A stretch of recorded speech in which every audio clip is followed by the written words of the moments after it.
Hello दोस्त। जैसा कि कल सोशल साइंस का एग्ज़ाम है, ठीक है, तो टेंशन लेने की कोई भी बात नहीं है। आइए हमारे केसी सेंटर पे आपको सारे मटेरियल मिल जाएंगे।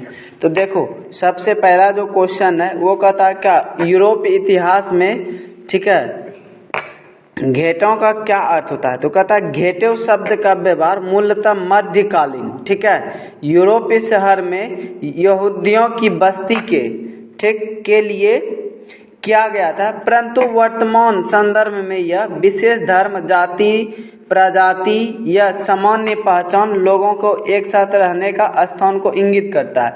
अब देखो, ये जो घेटो होता है ये कब युद्ध की शुरुआत की गई थी मूलतः, तो मध्यकालीन यूरोप में, ठीक है। देखो दूसरा क्वेश्चन है मेटरनिक युग क्या था, ठीक है। और जैसे कि ऑस्ट्रेलिया का चांसलर कौन था, तो मेटरनी था, ठीक है। तो ऑब्जेक्टिव में भी पूछते हैं कि ऑस्ट्रेलिया के चांसलर कौन थे, तो मेटरनी था, ठीक है। कहता कि ऑस्ट्रेलिया के चांसलर मेटरनिक के 1815 से लेकर के 1848 ईस्वी तक के काल को मेटरनिक काल कहते हैं, ठीक है, या मेटरनिक युग कहते हैं। ये क्वेश्चन भी देखो पूछता है इस टाइप से कि मेटरनिक युग क्या था, ठीक है।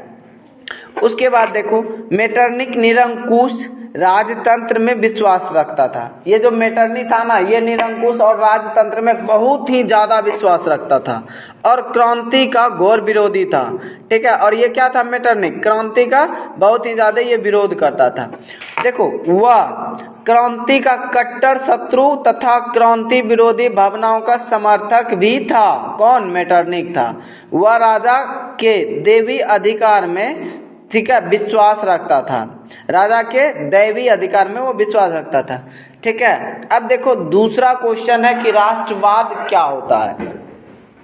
देखो राष्ट्रवाद किसी विशेष भौगोलिक, सांस्कृतिक या सामाजिक परिवेश में रहने वाले, ठीक है, बीच व्याप्त की एक भावना होता है।